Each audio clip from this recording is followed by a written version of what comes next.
ಒಂದು Kannada film industry hero ಲಿಸ್ಟಲ್ಲಿ 1 to 4 ನೀವು ತಗೊಂಡಾಗ ಬರೀ they are all very busy, ವರ್ಷಕ್ಕೆ 2 ಮೂವಿ.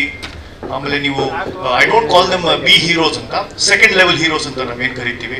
ಅಲ್ಲಿ ಒಂದು ವ್ಯಾಕ್ಯೂಮ್ ಆಗಿತ್ತು. ಆ ವ್ಯಾಕ್ಯೂಮ್ಗೆ ಜಾಗ ತುಂಬಲಿಕ್ಕೆ ಇವತ್ತು ಚಂದನ್ ಶೆಟ್ಟಿ ಅವರ ಒಂದು ವಿಸಿಟಿಂಗ್ ಕಾರ್ಡ್ ರೆಡಿ ಆಗಿದೆ. ಆ ವಿಸಿಟಿಂಗ್ ಕಾರ್ಡೇ ವಿದ್ಯಾರ್ಥಿನಿ. This visiting card will take Chandan Shetty in a long way. ಇನ್ನು 10-15 ವರ್ಷ ಅವರನ್ನೇ ಸಂಗೀತ ಆಗಿರ್ಬೋದು, ಹೀರೋ ಆಗಿರ್ಬೋದು, ಸೋಲೋ ಹೀರೋ ಆಗಿರ್ಬೋದು, ಅದು ಅವರಿಗೆ ಇದಾಗುತ್ತೆ.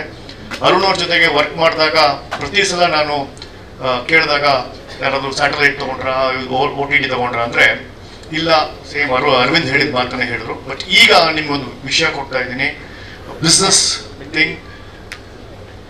ದಿ OTT ಮತ್ತು TV sale is link to theatre. That is the rule. All the TV heads, ಕರ್ನಾಟಕದ TV ಹೆಡ್ಸ್ ಆಗಿರ್ಬೋದು, ಆಲ್ ಇಂಡಿಯಾ TV ಹೆಡ್ಸ್ ಏನು ಡಿಸಿಷನ್ ತಗೊಂಡಿದ್ದಾರೆ ಈಗ ಅಂದ್ರೆ, ನಿಮ್ಮ ಥಿಯೇಟರಿನ ಕಲೆಕ್ಷನ್ ಆಧಾರಿತ ಮೇಲೆ ನಿಮ್ಮ ಸ್ಯಾಟಲೈಟ್ ಮತ್ತು OTT ದುಡ್ಡನ್ನು ಕೊಡ್ತೇವೆ. ಮುಂಚೆ ನೀವು ಬರೇ ಕೇವಲ OTTಗೆ ಸ್ಯಾಟಲೈಟ್ಗೆ ಪಿಕ್ಚರ್ ಮಾಡೋದಿದ್ರೆ ನಮ್ಮ ಹತ್ರ ಬರಬೇಡಿ.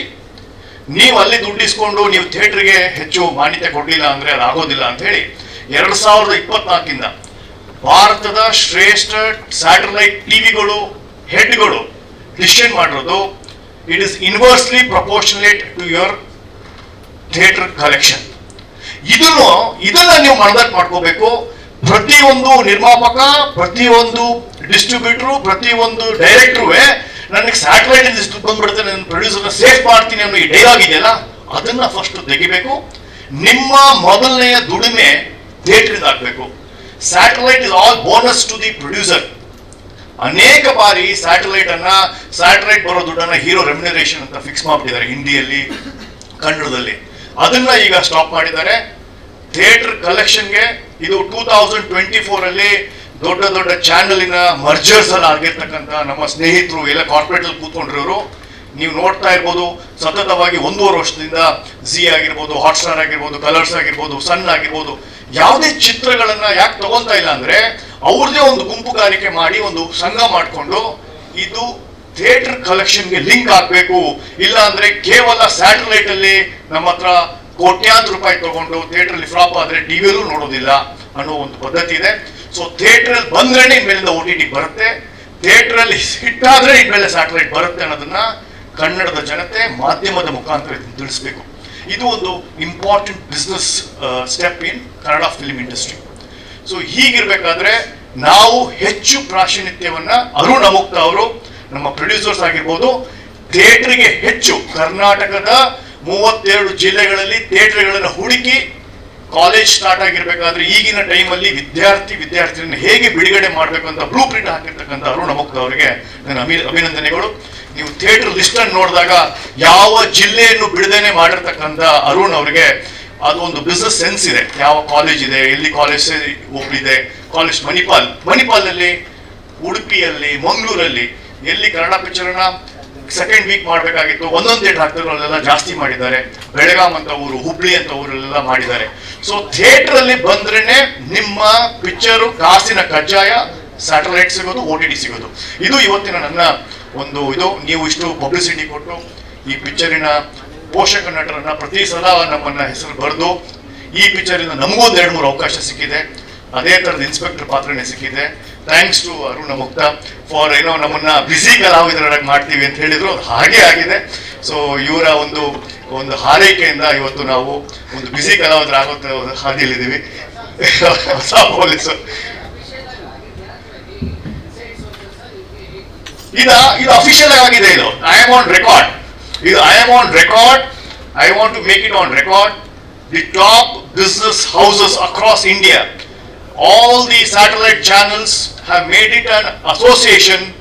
ಅವ್ರ ಅಸೋಸಿಯೇಷನ್ ಮಾಡಿಕೊಂಡು ನಮ್ಮ ಕೈಯಿಂದ ಪ್ರೊಡ್ಯೂಸರ್ಸ್ಗೆ ದುಡ್ಡು ಹೋಗ್ತಾ ಇದೆ ಸ್ಯಾಟಲೈಟ್ ಇಂದ. It is linked to theatre collection. ಅದು ಹೇಗೆ ಅಂದ್ರೆ ಒಂದು 100 ರೂಪಾಯಿ ಪಿಕ್ಚರ್ ಅನ್ನ ತಗೊಂಡಿದ್ರೆ ಸ್ಯಾಟಲೈಟ್ 25 ರೂಪಾಯಿ ಮಾತ್ರ ಕೊಟ್ಟಿರ್ತಾರೆ. Satellite TV theatre collection 50 days ಆದ್ರೆ ಮಿಕ್ಕಿದ ಅಮೌಂಟ್ ಹೋಗುತ್ತೆ. ಆಗಿಲ್ಲ ಅಂದ್ರೆ 25 ರೂಪಾಯಿಗೆ ನಿಲ್ಲಿಸ್ತಾರೆ. ಇದು ಒಂದು ಅಗ್ರಿಮೆಂಟ್ ಫಾರ್ಮುಲಾ ಇದೆ. I can give in more detail ಹೇಗೆ ದೊಡ್ಡ OTTಗಳು, ದೊಡ್ಡ ಸ್ಯಾಟಲೈಟ್ ಅವರು ಲಿಂಕ್ ಮಾಡಿದ್ದಾರೆ. ಇದು ನಮಗೆ ಒಂದು ಪಾಠ. ಇದೆಲ್ಲ ಫಿಲಿಂ ಚೇಂಬರ್ ಅವ್ರು ಬಂದು ನಿಮ್ಗೆ ಹೇಳಬೇಕಾಗಿತ್ತು. ಆದ್ರೆ ಫಿಲಿಂ ಚೇಂಬರ್ ಅದು ಅಗ್ರಿಮೆಂಟ್ ಸ್ಟೇಟ್ಮೆಂಟ್ ಅಂತಲ್ಲ, ಬಿಸ್ನೆಸ್ ರೂಲ್ಸ್ ಅನ್ನ ಅದು ನಾನು ಇದನ್ನೇನೋ ಒಂದು ಸೆನ್ಸೇಷನಲೈಸ್ ಮಾಡ್ಬೇಕು ಅನ್ನೋದಲ್ಲ. ಸ್ಟಾರ್ ಎ ಗ್ರೇಡ್ ಸ್ಟಾರ್ ಪಿಕ್ಚರ್ಗೆ ಅನ್ವಯಿಸೋದಿದು ಮೊದಲನೇದಾಗಿ. ಓಕೆ, ಸಾರಿ ಟೆಕ್ನಿಕಲಿ ಗೊತ್ತಿರುತ್ತೆ. ಅಲ್ಲ ಆ ಥರ ಅಲ್ಲ, ಅಡ್ವಾನ್ಸ್ ಎಫೆಕ್ಟ್ ಆಗೋ ಚಾನ್ಸಸ್ಸು ಇದೆ. ಈಗ ನೀವು ಏನು ಇದು ತಗೊಂಡಿದ್ದಾರೆ, ಯಾಕೆಂದರೆ 300 ಚಿತ್ರಗಳು ರಿಲೀಸ್ ಆದರೆ ನಮ್ಮ ಕನ್ನಡ ಚಿತ್ರರಂಗದಲ್ಲಿ ಅದರಲ್ಲಿ 275 ಫಿಲ್ಮ್ಸು ಕಲೆಕ್ಷನ್ ಆಗಿರಲ್ಲ ಥಿಯೇಟ್ರಲ್ಲಿ. 25 ಚಿತ್ರಗಳು ಆವರೇಜ್ ಕಲೆಕ್ಷನ್ ಆಗಿ ಕೆಲವೊಂದು 1000 crores ಮಾಡುತ್ತೆ, 700 crores ಮಾಡುತ್ತೆ. ಬಟ್ ಆ 275 ಚಿತ್ರಗಳ ಗತಿ ಏನು? ಅವಾಗ ಆನ್ಲೈನ್ ನಿಮಗೆ ಸ್ಯಾಟಲೈಟ್ ಅವರು ತಗೊಳ್ಳಲ್ಲ, ಈ ಕಡೆಗೆ ಬೇರೆ ಯಾವ ಥರದಲ್ಲೂ ಅವಕಾಶ ಇರಲ್ಲ. ಅಂದರೆ ಇದು ನಡೀತಾ ಇರೋದು ಸುಮಾರು ವರ್ಷಗಳಿಂದ ನಡೀತಾನೆ ಬಂದಿರೋದು. ನೀವು ಏನೇ ರೂಲ್ ಮಾಡಿದ್ರು ಅದನ್ನು ಇಂಪ್ಲಿಮೆಂಟ್ ಮಾಡೋದಕ್ಕೆ ಎಷ್ಟರ ಮಟ್ಟಿಗೆ ನಾವು ಸಕ್ಸಸ್ ಆಗ್ತೀವಿ ಅಂತ ಅನ್ನೋದು ನನ್ನ ಡೌಟ್ ಅಷ್ಟೇ. ಇದು ಸಂಬಂಧಪಟ್ಟಿಲ್ಲ ಈ ಒಂದು ಇದಕ್ಕೆ, ಆದರೂ ಅವ್ರು ಹೇಳಿದ್ದಕ್ಕೆ ನನ್ನ ಮನಸ್ಸಿನಲ್ಲಿರೋದನ್ನು ಹೇಳಿದ್ದೀನಿ. ನಾನು ಯಾವುದೋ ಒಂದು ಟಿವಿ ಸಂವಾದ ಕೂತಿಲ್ಲ, ಮಾರ್ಕೆಟಿನ ಇನ್ಸೈಟ್ ಅನ್ನ ನಾವು ಅರುಣ್ ಪ್ರತಿ ಸಲ ಯಾವ್ದಾದ್ರು ಬಾಂಬೆ ಇಂಟರ್ಮೀಡಿಯೇಟ್ರಿಗೆ ಫೋನ್ ಮಾಡಿ ಝೀಗಾಗಿರ್ಬೋದು, ಯಾವುದಾದ್ರು ಚಾನಲ್ಗಾಗಿರ್ಬೋದು, ಕಲರ್ಸ್ಗಾಗಿರ್ಬೋದು ಮಾತಾಡಿದಾಗ ನಮಗೆ ಬಂದ ಸ್ಪಂದನೆ ಹೆಚ್ಚಾಗಿ ನನಗೆ ಬಂದಿದ್ದು, ನಾನೇ ಅರುಣ್ ಇಸ್ ದಿ ಕ್ಯಾಪ್ಟನ್, ನಾವು ಬರೀ ಅವ್ರಿಗೆ ಸಪೋರ್ಟ್ ಮಾಡ್ತಾ ಇದ್ವಿ, ಇವ್ರು ಮೀಟ್ ಮಾಡಿ ಅಂತ ಹೇಳಿ. ಸೊ ಬಿಸ್ನೆಸ್ ಹೆಡ್ಸ್ ಎಲ್ಲರೂ ಏನು CEO ಇದು ಎಸ್ಪೆಷಲಿ ಎ ಗ್ರೇಡ್ ಸಿನಿಮಾಗಳು ಆಗಿರ್ತಕ್ಕಂಥ ಫೇಲಿಯರಿನ ಒಂದು ಈಕ್ವಲೆಂಟ್ ಆಗಿ ಇನ್ವೆಸ್ಟ್ಲಿ ಪ್ರಪೋರ್ಷನೇಟ್ ಇನ್ಕಮ್ಗೆ ನಾವು ಕೊಡಬೇಕು. There is no fixed cost for satellite. 100 ಕೋಟಿ ಹಿಂದಿ ಪಿಕ್ಚರ್ಗೆ ಸ್ಯಾಟಲೈಟ್ ಅವ್ರು ತಗೊಂಡ್ರು ಅನ್ನೋ ನ್ಯೂಸು ಸುಳ್ಳು. ಈ ಸ್ಯಾಟಲೈಟು 5 ಕೋಟಿ ಕೊಟ್ಟು ತಗೊಂಡ್ರು ಅನ್ನೋದು ಇನ್ಮೇಲಿಂದ ಸುಳ್ಳು, 2024ರಿಂದ ಸುಳ್ಳು. ಇದು ಕರೆಕ್ಟೆಡ್ ಟು ಫಿಲ್ಮ್ ನಿಮ್ಮ ಥಿಯೇಟರ್ ಸೇಲ್ಸ್ ಮೇಲೆ ಡಿಪೆಂಡ್ ಆಗುತ್ತೆ. PVR, ಐನಾಕ್ಸ್, ಮಲ್ಟಿಪ್ಲೆಕ್ಸಿನ ಡೇಟಾ ಇಂಡಿಕೇಟರ್ ಮೇಲೆ ನಿಮ್ಮ ಸ್ಯಾಟಲೈಟ್ OTT ಅನ್ನ ಕರೆಕ್ಟ್ ಆಗುತ್ತೆ. ಇದು ಇನ್ನೊಂದು ಚರ್ಚೆ ಇದೆ. ಇವತ್ತು ನಾವು ವಿದ್ಯಾರ್ಥಿನಿಯರು ಮಾಡಿರ್ತಕ್ಕಂಥ 140 ಚಿತ್ರ ಬಗ್ಗೆ ನಾವು ಹೆಚ್ಚು ಮಾತು. ಇದು ನನ್ನ ಪ್ರಕಾರ ಇದು April 1st, 2024 ಆಗಿದೆ. ಬಟ್ ಇದು ಜನವರಿಯಲ್ಲಿ ಆಗಿತ್ತು. ಯಾವಾಗ ಸೋನಿ ಮತ್ತೆ ಝೀ ಅವರ ಮರ್ಜರ್ ಸ್ಟಾಲ್ ಆಯ್ತಲ್ಲ, the discussion across Indian entertainment industry was ಇದೇ ಸಬ್ಜೆಕ್ಟ್. ಇದು ಈಗ ಯಾವುದೇ ಒಂದು ಫಿಲ್ಮ್ ಬಿಸ್ನೆಸ್ ಡಿಸ್ಕಷನ್ ಹೋಗಿ ಮರ್ಜರು ಮತ್ತು ಈ ಸ್ಯಾಟಲೈಟಿನ ಡಿಸ್ಕಷನ್ ಆಗ್ತಾ ಇತ್ತು. ಅದು ಇವತ್ತು ನಾನು it's not an occasion to speak on that, it's business occasion. ಇವತ್ತು ನನ್ನ ಒಂದು ಏನು ಅಂದರೆ, ಕನ್ನಡ ಫಿಲಿಂ ಇಂಡಸ್ಟ್ರಿಯಲ್ಲಿ ಎ ಗ್ರೇಡ್ ಸ್ಟಾರ್ ಆದಮೇಲೆ ಅದು ಸೆಕೆಂಡ್ ಲೆವೆಲ್ ಸ್ಟಾರ್ಸ್ ಅಲ್ಲಿ ಒಂದು ವ್ಯಾಕ್ಯೂಮ್ ಅನ್ನ ಇವತ್ತು ಆ ಶೂಸ್ ಅನ್ನ, ಆ ಪ್ಲೇಸ್ ಅನ್ನ ಚಂದನ್ ಶೆಟ್ಟಿ ಅವರು ತಗೊಂಡಿದ್ದಾರೆ. ಅವ್ರು ಇನ್ನೊಂದು 10-15 ವರ್ಷ ಖಂಡಿತವಾಗಿ ಒಂದು ಸ್ಟಾರ್ ಆಗಿ ಕನ್ನಡದ ಜನತೆಯನ್ನು ಮನರಂಜಿಸ್ತಾರೆ. ಇದು ನನ್ನ ಸ್ಟೇಟ್ಮೆಂಟ್. Thank you. ಇದರಲ್ಲಿ